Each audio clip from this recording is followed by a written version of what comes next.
இன்றைய தினம் ஊழியர்த்தியாக Papua New Guinea என்ற இடத்திலிருந்து சாம் என்பவரை பற்றி கொடுத்திருக்காங்க. ஒரு கால் மனிதர் என்ற தலைப்பில் உள்ளது. இவர் போதை மருந்துகள், வன்முறை, விபச்சாரம், கொள்ளை இதெல்லாம் சார்ந்திருந்த பகுதியில் தான் சாம் என்றவர் வசித்து வந்தார். இவர் இந்த மாதிரி பகுதியில இருக்கிறதுனால சிறு வயதிலிருந்தே போதை பழக்கங்கள், மது பழக்கத்திற்கெல்லாம் அடிமையானவர். இவர் அதிகமா வீட்டுல இருக்கிறத விட தெருவுல தான் அதிகமா நேரத்தை செலவழிக்கிறாரு. 15வது வயதிலே ஒரு திருட்டு கும்பல்ல சேர்ந்து திருட ஆரம்பித்தாரு. பணம், நகை இதெல்லாம் திருடி அதை எப்படி தப்பான முறையிலெல்லாம் விற்கலான்ட்டு இவர் யோசிச்சாரு. இவர் இந்த மாதிரி திருடுறதுனால இவர் குடும்பத்திற்கு பெரிய பிரச்சனையெல்லாம் உண்டாக்குது. இவர் இந்த மாதிரி பண்ணிட்டு இருக்கிறதுனால இவருடைய மனைவியும் குடும்பத்தாரும் சேர்ந்து இவரை எப்படியாச்சும் ஆலயத்துக்கு கூட்டிட்டு போகணும், இவருடைய இந்த நடவடிக்கையை மாற்றணும் அப்படின்னு இவங்க எவ்வளவோ முயற்சாங்க. ஆனா அவர் அதுக்கு ஒத்துழைக்காம அவர் வரவே இல்லை. அப்போ 1995ஆம் ஆண்டு மே 19ஆம் தேதி காவலர்கள் ஒரு துப்பாக்கி சூடு நடத்துறாங்க. அந்த துப்பாக்கி சூட்டுல அவருடைய வலது காலில் ஒரு குண்டு பாய்ந்து அவருடைய அந்த ஒரு காலையை எடுக்கிற சூழ்நிலை வந்தது. அப்போ அந்த காலை எடுக்கிற சூழ்நிலை வரும்போது இவர் நினைச்சாரு, இதுதான் நம்மளுக்கு கொடுத்துருக்க ஒரே ஒரு வாய்ப்பு, நம்ம எப்படியாச்சும் மனம் திரும்பிடணும் அப்படின்னு அவர் நினைச்சாரு. ஆனா அந்த நினைப்பு ரொம்ப நாளைக்கு நீடிக்கல. கொஞ்ச நாளே அவர் வீட்டுக்கு போகும்போது அவர் வீட்டுக்கு எதிர்ல நிறைய வாலிபர்கள் குடிச்சிட்டோம், மது பழக்கத்துல எல்லாத்தையும் ஈடுபாடா இருந்தாங்க. அப்போ இவரும் அதை பார்த்துட்டு அவங்க கூட போய் குடிச்சிட்டு ஆர்ப்பாட்டம் பண்ணிட்டு இருந்தாங்க.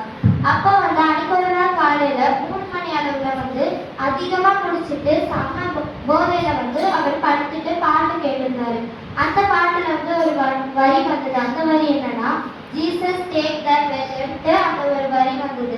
அந்த வரிக்கு என்ன அர்த்தம்னா, இயேசு எல்லாம் உன் கையில். அந்த வரியோடைய அர்த்தம் அதுதான். அந்த வரி அவருடைய காதுல மறுபடியும் கேட்டுட்டே இருந்தது. அந்த வரி அவருடைய மனதையே மாத்துச்சு. இந்த வரி நம்ம நல்ல வழியில போகலாம், நம்ம கெட்ட வழியில போறோம் அப்படின்னு சொல்லிட்டு அவர் மனதை மாத்துச்சு.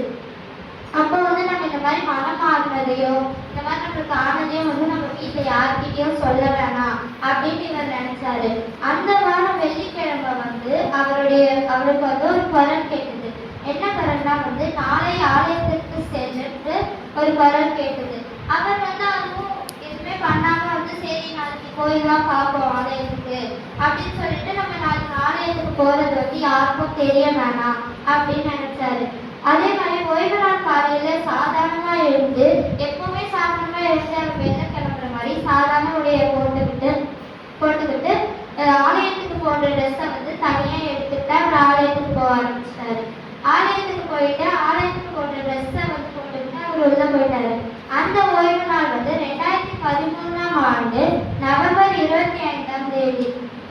இந்த மாதிரி இவர் ஆலயத்துக்கு போறதுன்றத அவங்க மனைவிக்கு தெரிய வருது. அவங்க மனைவிக்கு தெரிஞ்ச உடனே அவங்க ரொம்ப சந்தோஷப்படுறாங்க. ஏன்னா ஏசப்பா கணவரை ஏற்றுக்கொண்டாரு, அவருடைய தப்பெல்லாம் நீக்கிட்டு என் கணவரை ஏசப்பா ஏற்றுக்கொண்டாருன்ட்டு அவங்க ரொம்ப மகிழ்ச்சியா இருக்காங்க. இப்போ 2014ஆம் ஆண்டு ஏப்ரல் 19ஆம் தேதி சாம் ஞானஸ்தானம் பெற்றாரு. ஓகோன் டேட்டா செவன்த்டே அட்வென்டிஸ்ட் சபையில அவர் ஒரு அங்கத்தினரா ஆனாரு. சாம் நற்செய்தி ஊழியக்காரராகவும் மேலும் சபையுடைய கவனிப்பு பொறுப்பை கூட அவர்கிட்ட தான் கொடுத்தாங்க. 2025ஆம் ஆண்டு மேல் படிப்புக்காக ஓகோரா அட்வென்டிஸ்ட் ஊழிய கல்லூரியில சாம் போய் சேர்ந்தாரு. அங்க போய் அவர் ஒரு சாட்சி சொல்றாரு. என்னன்னா, நான் உயிரோடு இருப்பதற்கும் இன்று சுதந்திரமாக வாழ்வதற்கும் தேவனுக்கு நன்றி சொல்கிறேன் சொல்றாரு. அவருடைய சாட்சியை கேட்க நிறைய பேர் அங்க வந்திருந்தாங்க. அங்க நான் எல்லாருமே மனம் மாறி ஏசப்பா ஏற்றுக்கொள்ளலாம், ஏசப்பா நல்லவர் அப்படின்னு சொல்லிட்டு சாமுடைய சாட்சி கேட்டவங்க எல்லாரும் ஏசப்பா ஏற்றுக்கொண்டாங்க. அதுவும் இல்லாம அவர் கூட சிறு வயதுல குடிச்ச நண்பர்கள் அவங்களாம் கூட சாமுடைய சாட்சியை கேட்க வந்திருந்தாங்க. அவங்களும் மனம் மாறி ஏசப்பாவை ஏற்றுக்கொள்ளலாம்னு சொல்லிட்டு அவங்களும் ஏசப்பாவை ஏற்றுக்கொண்டாங்க. PMC for Christ ஊழியத்தின்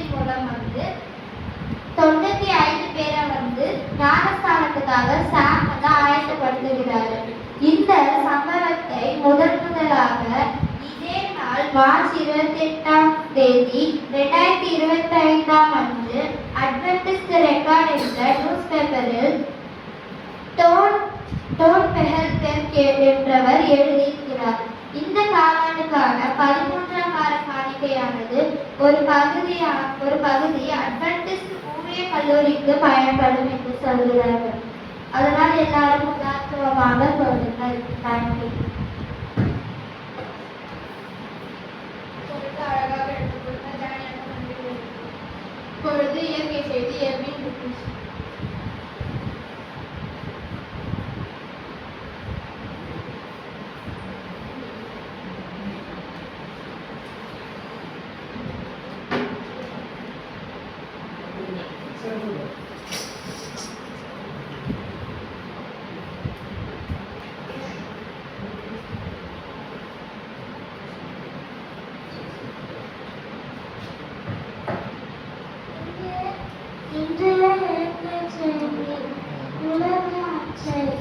உலகாட்சி ரத்த சோகையை தடுத்து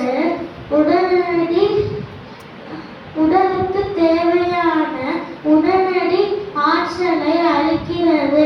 இது நார்ச்சத்து இரும்பு சற்று அதிகமாக மற்றும் கால்சியம் அதிகமாக இருப்பதால் மலச்சிக்கலை நீக்கி செரிமானத்தை மேம்படுத்துகிறது.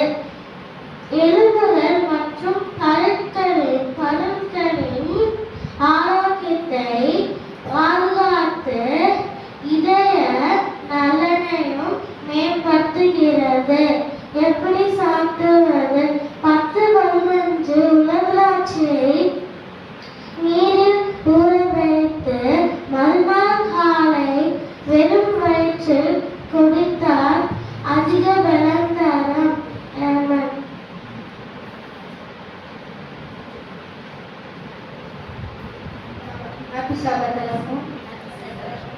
இப்போ நம்ம என்ன பற்றி பார்க்க போறோம்னா பாதாம் பற்றி பார்க்க போகிறோம். ஊற வைத்து பாதாம் நம்ம சாப்பிட்டோம்னா நம்மளுக்கு சீக்கிரமாக செரிமனி ஆகும். அதேமாரி கெட்ட கொலஸ்ட்ராலிலிருந்து குறைவாக வைக்கும். நைட்டு நம்ம 10 பாதாம் இருந்து இல்லை 12 பாதாம் ஊற வைத்து நம்ம காலையில் சாப்பிட்டோம்னா நம்ம நன்மை பெறலாம். அதேமாரி நம்ம பாதாம் சாப்பிட்டோம்னா நம்ம உடலில் இருக்கிற ரத்த ஓட்டம் வேகமாகும். பாதாம் சாப்பிட்டுட்டு இருந்தால் ரத்த சோகையிலிருந்து பிரச்சனையிலிருந்து நம்ம வெளிப்படலாம். அழகாக எடுத்துக்கொடுத்த ரித்தீஷ் எவ்விக்கு சபையின் சார்பாக நன்றி. இப்பொழுது சிறப்பு பாடல் எவ்வி.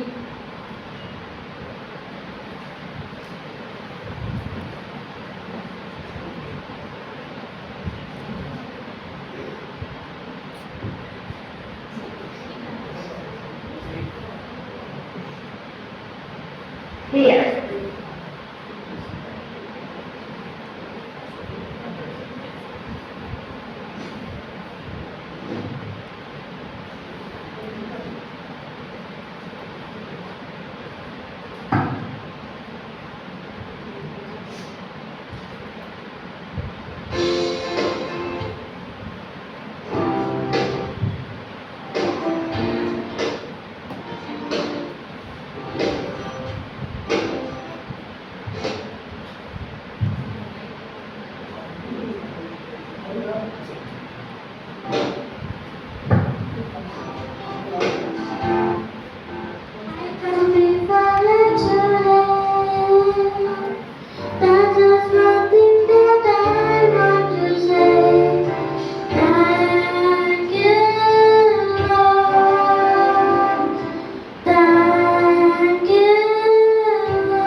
செஞ்ச